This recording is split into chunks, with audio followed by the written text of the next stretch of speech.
दोस्तों, आपने यह कहावत तो सुनी ही होगी, बाइक हो तो बुलेट जैसी, और शायद यही वजह है कि यह लेफी सिर्फ सड़कों पर नहीं बल्कि लोगों के दिलों पर राज करती है। लेकिन क्या आप जानते हैं, यह आइकॉनिक बाइक शायद आज हमारे बीच नहीं होती अगर आयर मोटर्स ने इसे नहीं खरीदा होता। रॉयल एनफील्ड को दोबारा जिंदा करने के लिए सिद्धार्थ लाल ने वो किया जो शायद किसी ने नहीं सोचा होगा। अपने 15 में से 13 बिजनेसेस ही बेच दिए। इस फैसले को कई लोगों ने आयर मोटर्स का सबसे बड़ा सुसाइड मूव कहा तो कुछ ने इसे बेवकूफ़ी का सबसे बड़ा एग्जाम्पल बताया।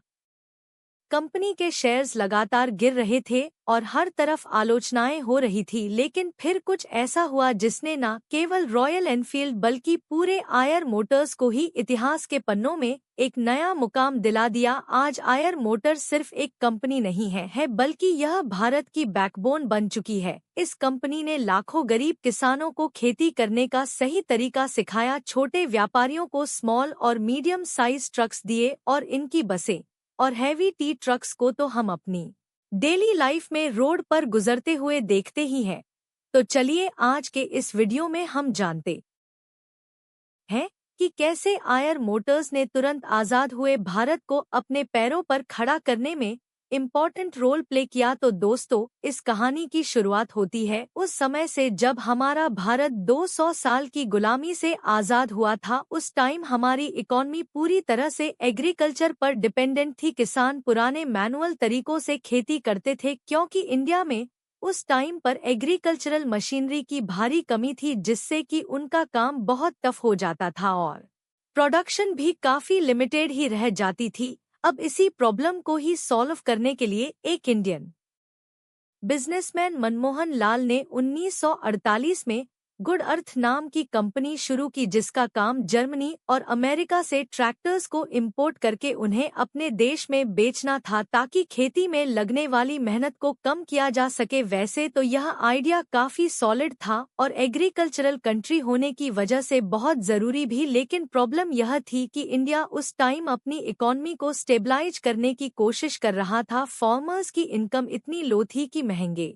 इंपोर्टेड ट्रैक्टर्स खरीदना उनके लिए इम्पॉसिबल था। इसी वजह से 1952 से 1957 के बीच गुड अर्थ कंपनी सिर्फ 1500 ट्रैक्टर्स ही सेल कर पाई। अब सोचने वाली बात यह है कि 4 साल में सिर्फ 1500 ट्रैक्टर्स। अब आज के हिसाब से यह नंबर काफी कम लगता है ना, बट उस टाइम के चैलेंज को देखते हुए यह भी एक बड़ा माइलस्टोन था। लेकिन दोस्तों, हम तो आयर कंपनी की बात कर रहे हैं ना, तो फिर वो कहाँ है? असल में हमें टाइम में थोड़ा पीछे चलना पड़ेगा, क्योंकि भले ही आयर मोटर्स आज एक इंडियन कंपनी के तौर पर जानी जाती है, लेकिन इसकी शुरुआत जर्मनी में रहने वाले 2 गरीब भाइयों ने की थी, जोसेफ आयशर और अल्बर्ट आयशर। अब आप लोग स्टोरी में यूज मत होएगा, क्योंकि आगे चलते चलते सब कुछ कनेक्ट होने वाला है। असल में 1930 में जर्मनी के एक छोटे से गांव फॉरेस्टर में रहने वाले 2 भाई बचपन से ही अपने पापा को एक लोहार का काम करते हुए देख रहे थे। खास करके वह खेती के औजारों को बनाने और रिपेयर करने का काम करते थे। अब जोसेफ और अल्बर्ट का जो गांव था ना, वहाँ की मिट्टी काफी उपजाऊ थी, इसी वजह से वहाँ के ज्यादातर लोग एग्रीकल्चर पर ही डिपेंडेंट थे। लेकिन जो प्रॉब्लम इंडिया आज़ादी के बाद फेस कर रहा था, वही सेम प्रॉब्लम जर्मनी में लोग 20 साल पहले ही फेस कर रहे थे। मत कि उस समय ट्रेडिशनल मेथड्स जैसे बैल और घोड़ों का इस्तेमाल करके ही खेतों की जुताई की जाती थी। ऐसे में जब आयशर ब्रदर्स ने किसानों को दिन रात खेतों में खून पसीना बहाते हुए देखा, तो उन्हें ख्याल आया कि अगर खेती में हल चलाने और बाकी कामों के लिए कोई ऐसी मशीन बनाई जाए जो बैल या घोड़ों से ज्यादा तेज और ताकतवर हो, तो यह किसानों की जिंदगी बदल सकती है। और फिर अपने इसी सोच को लेकर उन्होंने पुराने टूल्स और मशीनरी के साथ में एक्सपेरिमेंट करना शुरू कर दिया। और फिर इस तरह से 1936 में दोनों भाइयों ने एक ऐसा ट्रैक ट्रैक्टर मार्केट में उतारा, जो कि छोटे किसानों के लिए काफी किफायती था क्योंकि यह न सिर्फ कम फ्यूल में चलता था बल्कि इसे ड्राइव करना भी काफी आसान था। अब वैसे तो इसके बाद भी बहुत सारे इवेंट्स हुए, लेकिन आप बस यह जान लीजिए कि 1936 में शुरू हुई इस कंपनी ने बहुत जल्द जर्मनी से निकलकर ग्लोबल मार्केट में भी अपनी पहचान बना ली। अब एक तरफ तो आयर के ट्रैक्टर्स तेजी से दुनिया में अपना मार्केट शेयर बढ़ाते जा रहे थे, वहीं दूसरी तरफ इंडिया को एक सस्ते और एफिशिएंट ट्रैक्टर की तलाश थी जो कि हमारे बजट में फिट हो सके। और फिर इसी दौरान आयर ब्रदर्स ने इंडियन मार्केट में एंटर करने का सोचा, लेकिन प्रॉब्लम यह थी कि उस टाइम सरकार ने बहुत ही सख्त इंडस्ट्रियल पॉलिसीज बना रखी थी, जिसके तहत कोई भी फॉरेन कंपनी सिर्फ तभी इंडियन मार्केट में कदम रख सकती थी जब वह किसी इंडियन कंपनी के साथ में पार्टनरशिप करे। यही वजह थी कि आयर ब्रदर्स भी एक ऐसी इंडियन कंपनी की तलाश कर रही थी जिसे इस सेक्टर का एक्सपीरियंस हो और जो इंडियन मार्केट और कस्टमर बिहेवियर को अच्छी तरह से समझती हो। और फिर आखिरकार उनकी यह तलाश गुड अर्थ कंपनी पर जाकर रुकी। साल 1958 में आयर और गुड अर्थ कंपनी ने मिलकर Eicher tractor corporation of India limited नाम से एक जॉइंट वेंचर की शुरुआत की। एक्चुअली यह पार्टनरशिप इसलिए किया गया था ताकि भारत में पहली बार ट्रैक्टर का प्रोडक्शन शुरू किया जा सके, यानी कि अब गुड अर्थ कंपनी का काम सिर्फ ट्रैक्टर्स को इंपोर्ट करना नहीं था बल्कि उन्हें भारत में मैन्युफैक्चर करना भी था। इसके लिए फरीदाबाद में एक बड़ी फैक्ट्री इस्टेब्लिशमेंट, जब फरीदाबाद की उसी फैक्ट्री से भारत का पहला स्वदेशी ट्रैक्टर लॉन्च किया गया जिसका नाम था स्वराज। पहली बार भारतीय किसानों को एक ऐसा ट्रैक्टर मिला जो अफोर्डेबल, रिलायबल और उनकी ज़रूरतों के हिसाब से डिज़ाइन किया गया था। और फिर इसकी डिमांड इतनी तेज़ी से बढ़ी कि यह ट्रैक्टर पूरे भारत में पॉपुलर हो गए। इस सक्सेस के साथ ही कंपनी ने अपना नाम बदलकर Eicher tractor corporation of India limited से आयर ट्रैक्टर्स इंडिया लिमिटेड कर दिया। लेकिन दोस्तों, 1960 के एंड तक इंडिया ट्रैक्टर मार्केट में कंपटीशन ने जोर पकड़ लिया। फिर इसके लिए उन्होंने अपने सर्विस नेटवर्क्स को बढ़ाना शुरू कर दिया। साथ ही उन्होंने किसानों को ट्रेनिंग देना स्टार्ट किया कि कैसे वह खुद अपने खराब ट्रैक्टर्स की मरम्मत और देखभाल कर सकते हैं। यही पर्सनल कनेक्शन ही आयशर के लिए गेम चेंजर साबित हुआ। और फिर इसी स्ट्रेटेजी ने ही आयशर को कंपटीशन में मजबूती से खड़ा रखा और इंडियन ट्रैक्टर इंडस्ट्री में अपनी अलग पहचान बनाने में मदद की। इसके बाद आया साल 1966, जब मनमोहन लाल के बेटे विक्रम लाल ने कंपनी के ऑपरेशंस को संभाला। विक्रम के नए आइडियाज और विजनरी लीडरशिप ने न सिर्फ आयर ट्रैक्टर्स को नई ऊंचाइयों तक पहुंचाया बल्कि इंडियन एग्रीकल्चर सेक्टर को भी पूरी तरह से बदल कर रख दिया, क्योंकि 1965 से 1975 के बीच विक्रम लाल ने आयर के मैन्युफैक्चरिंग प्रोसेस को पूरी तरह से मेड इन इंडिया मॉडल में बदलने का फैसला किया। यानी कि पहले जो पार्ट्स और मैकेनिकल कंपोनेंट्स जर्मनी से इंपोर्ट किए जाते थे, अब वह सभी भारत में ही मैन्युफैक्चर किए जाने लगे। इससे प्रोडक्शन कॉस्ट काफी कम हो गई और पहले जहां ट्रैक्टर महंगे हुआ करते थे, अब वह सस्ते दामों पर मिलने लगे थे, जिसके चलते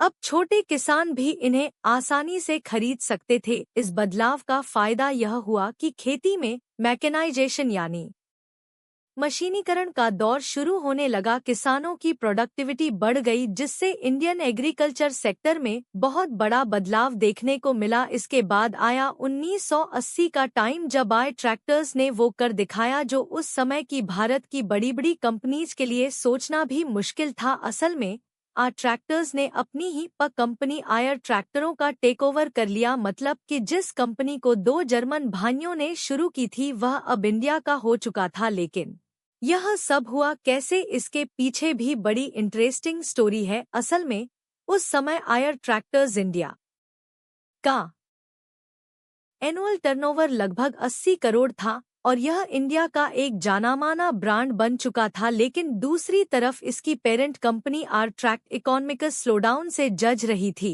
और कंपनी सीरियस फाइनेंशियल प्रॉब्लम्स का सामना कर रही थी। हालात इतनी खराब हो गई थी कि इस कंपनी पर कभी भी ताला लग सकता था। लेकिन दोस्तों, जब विक्रम लाल तक इसकी खबर पहुंची तो उन्होंने ठान लिया कि वह इस कंपनी को ऐसे बंद नहीं होने दे सकते। इसीलिए उन्होंने फॉरेन बैंक से कुछ लोन लिया और आयर ट्रैक्टरों का टेकओवर कर लिया। अब वैसे तो आर का ट्रैक्टर बिजनेस काफी सही चल रहा था और धीरे धीरे इसके मार्केट शेयर में इजाफा ही हो रहा था, लेकिन विक्रम लाल ने महसूस किया कि अगर उन्हें इस बिजनेस वर्ल्ड में कुछ बड़ा करना है तो सिर्फ ट्रैक्टर पर डिपेंडेंट रहना काफी नहीं होगा, बल्कि उन्हें मार्केट में और भी अपॉर्चुनिटी की तलाश करनी होगी। इसीलिए उन्होंने ट्रक्स और बसेस का भी प्रोडक्शन शुरू करने का फैसला लिया। हालांकि उनका यह डिसीजन बहुत ही जोखिम भरा था, क्योंकि इस सेक्टर में पहले से ही कई बड़े प्लेयर्स जैसे टाटा और अशोक लीलैंड मौजूद थे, जिनसे कंपनी को भारी टक्कर मिलने वाली थी। लेकिन इन्हीं से ही मुकाबला करने के लिए आयशर ने जापान की पॉपुलर ऑटोमोबाइल मैन्युफैक्चरर मित्सुबिशी के साथ में 1982 में एक जॉइंट वेंचर की शुरुआत की, ताकि वह इंडियन मार्केट में कमर्शियल व्हीकल्स का प्रोडक्शन कर सके। 1982 में शुरू हुई इस जॉइंट वेंचर में मिट्स.एसी इन commercial vehicles medium size businesses के लिए एक परफेक्ट सलूशन साबित हुआ। लेकिन जैसा कि हमने आपको बताया कि इस सेक्टर में पहले से ही स्ट्रॉन्ग कंपटीशन था, जिसे टैकल करने के लिए आयर को बहुत सारे फंड्स की जरूरत थी। इसलिए 1987 में आयर ट्रैक्टर्स ने इंडियन स्टॉक मार्केट में अपना आईपीओ लॉन्च कर दिया और फिर स्टॉक मार्केट से जुटाए गए फंड से कंपनी ने इंडियन मार्केट के अकॉर्डिंग अपने ट्रक और बसेस में कई तरह के इनोवेशंस करने शुरू कर दिए। और इसका असर यह हुआ कि धीरे धीरे इनके लाइट कमर्शियल व्हीकल्स ने मार्केट में अपनी जगह बनानी शुरू कर दी, लेकिन सिर्फ कुछ ही सालों तक, क्योंकि 1991 में लिबरलाइजेशन के आने के बाद कंपनी के लिए चैलेंज बहुत ही ज्यादा बढ़ने लगे। एक्चुअली इस रिफॉर्म के बाद से इंडियन मार्केट फॉरेन कंपनीज के लिए पूरी तरह से ओपन हो गई और उन पर लगने वाले रिस्ट्रिक्शंस को भी हटा दिया गया था। इस वजह से बड़ी संख्या में फॉरेन कंपनीज इंडियन मार्केट में एंटर करने लगी और आयर को टफ कंपटीशन का सामना करना पड़ा। और दोस्तों, कंपनी अभी इस सभी प्रॉब्लम से जूझ ही रही थी कि तभी कुछ ऐसा हुआ कि मित्सुबिशी से इनकी पार्टनरशिप हमेशा के लिए टूट गई। असल में दोनों कंपनियों के बीच में इंटरनल डिस्प्यूट हो गए थे। आयशर का मानना था कि वह इंडियन कस्टमर्स की जरूरतों को बेहतर तरीके से समझता है, इसीलिए उसे लोकल मार्केट के हिसाब से प्रोडक्ट्स को डिजाइन करने की फ्रीडम दी जानी चाहिए। लेकिन दूसरी तरफ मित्सुबिशी अपने टेक्नोलॉजी और डिजाइन पर पूरा कंट्रोल बनाए रखना चाहती थी। यह टकराव धीरे धीरे इतना बढ़ गया कि 1994 में दोनों कंपनी ने म्यूचुअल अंडरस्टैंडिंग के साथ अपनी पार्टनरशिप को खत्म कर दिया। इस अलगाव से आयशर को एक बड़ा झटका तो लगा ही था, लेकिन अच्छी बात यह हुई थी कि इस कॉल्बो की वजह से आयशर एडवांस जापानीज टेक्नोलॉजी को बहुत गहराई से समझ चुका था। ऐसे में पार्टनरशिप टूटने के बाद भी आयशर एलसीवी सेगमेंट में पूरी तरह से इंडिपेंडेंट होकर काम करने लगा। लेकिन इसी टाइम पीरियड में ही कंपनी ने एक ऐसा स्टेप लिया जो कि इसकी जर्नी में सबसे बड़ा गेम चेंजर साबित हुआ, और वो था रॉयल एनफील्ड का एक्विजिशन। पहले तो आयर मोटर्स ने इफील्ड इंडिया के 26 पर स्टेक खरीदे, लेकिन फिर 1993 में उन्होंने अपनी इक्विटी बढ़ाकर 60 कर दी। इसके बाद से इफील्ड इंडिया का नाम बदलकर YEL-Enfield.com संगीत, असल में ROYAL-ENFIELD.com संगीत, यह कंपनी बहुत बड़े लॉस में चली गई। पर दोस्तों, तब भी आयर मोटर्स को लग रहा था कि वह इस ब्रांड को दोबारा प्रॉफिटेबल बना सकते हैं, इसीलिए उन्होंने इस डील को फाइनल कर लिया। लेकिन दोस्तों, काफी कोशिशों के बाद भी वह इस कंपनी को प्रॉफिटेबल नहीं बना सके और यह आर मोटर्स के लिए गले की हड्डी बन गई। धीरे धीरे इनकी बाइक्स की सेल्स ड्रॉप होने लगी, क्योंकि जहां इनकी कैपेसिटी हर महीने 6000 बाइक्स बनाने की थी, वह सिर्फ 2000 ही बेच पा रहे थे। और ऊपर से बाइक्स में बहुत सारे इश्यूज भी आ रहे थे जो कि आयशर के रेपुटेशन को इम्पैक्ट कर रहे थे। ऐसे में साल 2000 में कंपनी के चेयरमैन विक्रम लाल और सीनियर एग्जीक्यूटिव्स ने मिलकर फैसला किया कि अब उन्हें रॉयल एनफील्ड को बंद कर देना चाहिए, लेकिन उसी टाइम पर विक्रम लाल के बेटे सिद्धार्थ लाल, जिन्होंने 1 साल पहले ही कंपनी को ज्वाइन किया था, वह आगे आया और अपने पिता से 2 साल का समय मांगा कि वह इस लिमिटेड टाइम पीरियड में कंपनी को प्रॉफिटेबल बना के रहेंगे। इस तरह से रॉयल एनफील्ड की जिम्मेदारी सिद्धार्थ के हाथों में आ गई। उन्होंने खुद 1 महीने तक इस ब्रांड की बाइक्स को चलाया और इसकी खूबियां और खामियां पहचानी और फिर अपनी रिसर्च के आधार पर उन्होंने देश के यूथ को टारगेट करने के लिए बाइक्स में ढेर सारे बदलाव किए और फिर महज 2 सालों के अंदर ही रॉयल एफी की बाइक्स नए रंग रूप में फिर से शोरूम्स के अंदर दिखाई देने लगी और अब इसकी सेल्स में भी जबरदस्त उछाल देखने को मिल रहा था। इसके बाद आया साल 2006, जब सिद्धार्थ को आयर मोटर्स का सीईओ और एमडी बना दिया गया, लेकिन इसके बाद भी उनका ज्यादा रुझान रॉयल एनफील्ड की तरफ ही रहा और इसे प्रॉफिटेबल बनाने के लिए इन्होंने कई सारे ऐसे फैसले लिए जो कि बहुत ही ज्यादा विवादित थे, क्योंकि सिद्धार्थ ने आयर के 15 बिजनेसेस में से 13 को बेच दिया। असल में आयर ग्रुप उस टाइम पर Eicher school of design, Eicher good earth furniture, Eicher cars, Eicher garment, Eicher finance और आयर ट्रांसपोर्टेशन जैसे कुल 15 बिजनेसेस में डील कर रहा था। यहाँ तक कि इन बेचे गए 13 बिजनेसेस में आयर का ट्रैक्टर बिजनेस भी था, जिससे कंपनी की नींव पड़ी थी। एक्चुअली सिद्धार्थ का कहना था कि ब्रांड्स कंपनी के लिए गहने के जैसा होता है, जिसे कि कोई भी नहीं बेचना चाहता, लेकिन बहुत सारे कई छोटे छोटे और लॉस मेकिंग बिजनेसेस को रन करने से अच्छा है कि कुछ चुनिंदा प्रोमिसिफाई मोटर्स का ऑटोमोटिव डिवीजन, जो कि बस और ट्रक्स का प्रोडक्शन करता था। साल 2008 में आर मोटर्स ने वोल्वो ताकि वह अपने व्हीकल्स की क्वालिटी और परफॉर्मेंस में सुधार ला सकें, और इस जॉइंट वेंचर से वी कमर्शियल व्हीकल्स लिमिटेड यानी कि वही सीवी की शुरुआत हुई, जो आज न सिर्फ इंडियन मार्केट में अपने प्रेजेंस को मजबूत कर चुका है, बल्कि इंटरनेशनल मार्केट में भी अपने परचम लहरा रहा है। इसके अलावा सिद्धार्थ ने भी एलएफई को ग्रो करने में अपनी जी जान लगा दी और इसके लिए कई सारे बड़े बड़े स्टेप्स लिए। 2012 में